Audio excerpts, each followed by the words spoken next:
श्री गणेशाय नमः। श्री गोपीजनवल्लभाय नमः। श्रीमद्भागवत महापुराण दशम स्कंद अथ द्विचत्वारिंशोऽध्यायः। कुब्जा पर कृपा, धनुष भंग और कंस की घबराहट।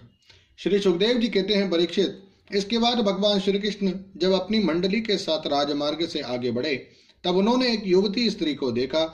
उसका मुंह तो सुंदर था परंतु वह शरीर से कुबड़ी थी।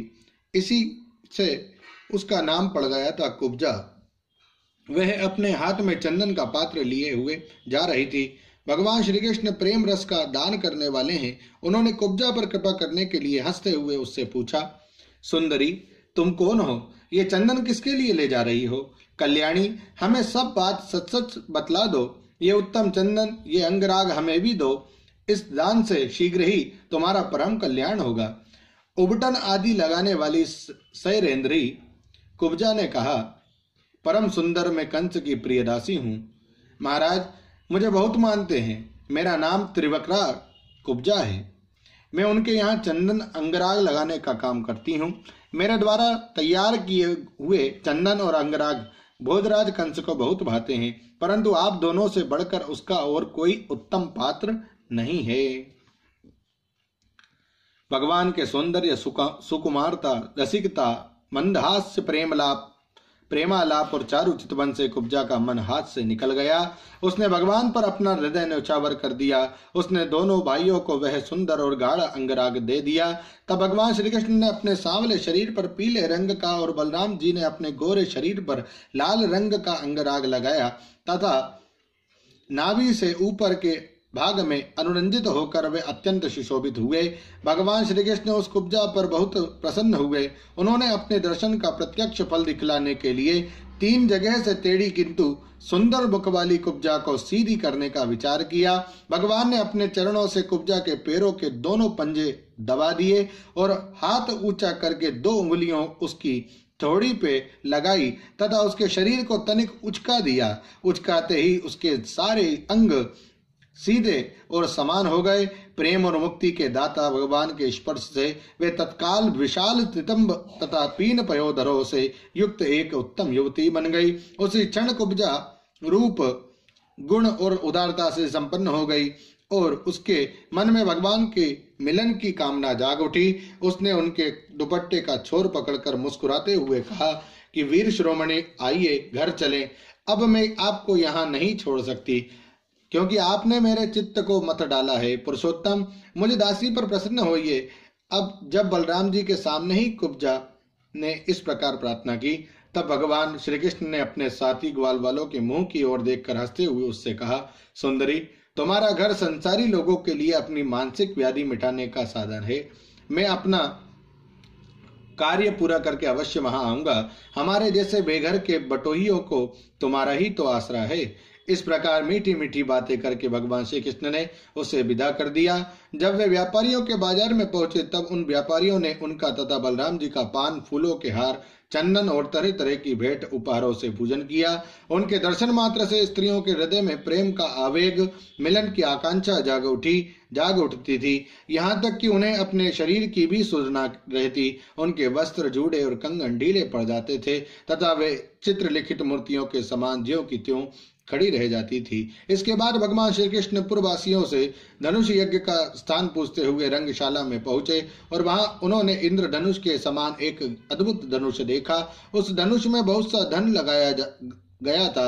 अनेक बहुमूल्य अलंकारों से उसे सजाया गया था। उसकी खूब पूजा की गई थी और बहुत से सैनिक उसकी रक्षा कर रहे थे। भगवान श्री कृष्ण ने रक्षकों के रोकने पर भी उस धनुष को बलात् उठा लिया। उन्होंने सबके देखते देखते उस धनुष को बाएं हाथ से उठाया, उस पर डोरी चढ़ाई और एक क्षण में खींचकर बीचों बीच से उसी प्रकार उसके 2 टुकड़े कर डाले जैसे बहुत बलवान मतवाला हाथी खेल ही खेल में ईख को तोड़ डालता है। जब धनुष टूटा तब उसके शब्द से आकाश, पृथ्वी और दिशाएं भर गई। उसे सुनकर कंस भी भयभीत हो गया। अब धनुष के रक्षक आतताई असुर अपने सहायकों के साथ बहुत ही बिगड़े। वे भगवान श्री कृष्ण को घेर कर खड़े हो गए और उन्हें पकड़ लेने की इच्छा से चिल्लाने लगे, पकड़ लो, बांध लो, जाने ना पावे। उनका दुष्ट अभिप्राय जानकर बलराम जी और श्री कृष्ण भी तनिक क्रोधित हो गए और उस धनुष के टुकड़ों को उठाकर उन्हीं से उनका काम तमाम कर दिया। उन्हीं धनुषखंडों से उन्होंने उन असुरों की सहायता के लिए कंस की भेजी हुई सेना का भी संहार कर डाला। इसके बाद वे यज्ञशाला के प्रधान द्वार से होकर बाहर निकल आए और बड़े आनंद से मथुरापुरी की शोभा देखते हुए विचरने लगे। जब नगर निवासियों ने दोनों भाइयों के इस अद्भुत पराक्रम की बात सुनी और उनके तेज साहस तथा अनुपम रूप को देखा, तब उन्होंने यही निश्चय किया कि हो ना हो ये दोनों भाई कोई श्रेष्ठ देवता है। इस प्रकार भगवान श्री कृष्ण और बलराम जी पूरी स्वतंत्रता से मथुरापुरी में विचरण करने लगे। जब सूर्यास्त हो गया तब दोनों भाई ग्वाल बालों से घिरे हुए नगर से बाहर अपने डेरे पर जहां छकड़े थे वो लौट आए। तीनों लोकों के बड़े बड़े देवता चाहते थे कि लक्ष्मी हमें मिले, परंतु उन्होंने सबका परित्याग कर दिया और ना चाहने वाले भगवान का वर्ण किया। उन्हीं को सदा के लिए अपना निवास स्थान बना लिया। मथुरावासी उन्हीं पुरुष भूषण भगवान श्री कृष्ण के अंग अंग का सौंदर्य देख रहे हैं। उनका कितना सौभाग्य है। ब्रज में भगवान की यात्रा के समय गोपियों ने विरहातुर होकर मथुरावासियों के संबंध में जो जो बातें कही थी वे सब यहाँ अक्षरशः सत्य हुई। सचमुच वे परमानंद में मग्न हो गए। फिर हाथ पैर धोकर श्री कृष्ण और बलराम जी ने दूध में बने हुए खीर आदि पदार्थों का भोजन किया और कंस आगे क्या करना चाहता है इस बात का पता लगाकर उस रात को वहीं आराम से सो गए। जब कंस ने सुना कि श्री कृष्ण और बलराम ने धनुष तोड़ डाला, रक्षकों तथा उनकी सहायता के लिए भेजी हुई सेना का भी संहार कर डाला और ये सब उनके लिए केवल एक खिलवाड़ ही था, इसके लिए उन्हें कोई श्रम या कठिनाई नहीं उठानी पड़ी, तब वह बहुत ही डर गया। उस दुर्बुद्धि को बहुत देर तक नींद न आई। उसे जागृत अवस्था में तथा स्वप्न में भी बहुत से ऐसे अपशकुन हुए जो उसकी मृत्यु के सूचक थे।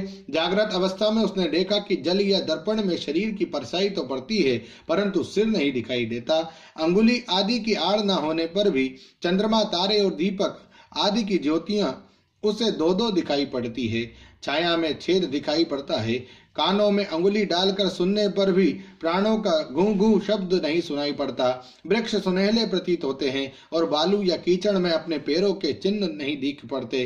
कंस ने स्वप्नावस्था में देखा कि वह प्रेतों के गले लग रहा है, गधे पर चढ़कर चलता है और विष खा रहा है।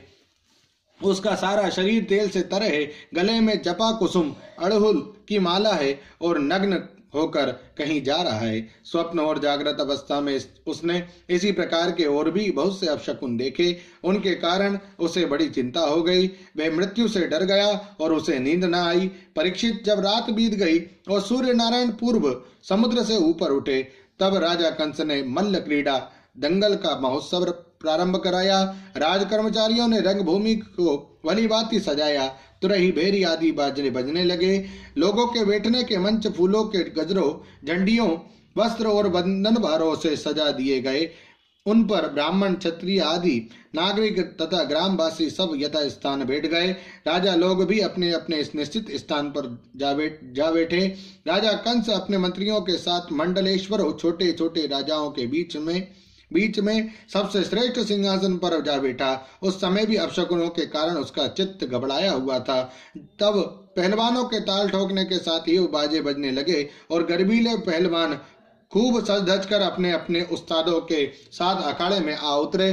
चाणूर, मुष्टिक, कूट, शल और तोशल आदि प्रधान पहलवान बाजों की सुमधुर ध्वनि से उत्साहित होकर अखाड़े में आकर बैठ गए। इसी समय भोजराज कंस ने नंद आदि गोपों को बुलवाया। उन लोगों ने आकर उसे तरह तरह की भेंटें दी और फिर जाकर वे एक मंच पर बैठ गए।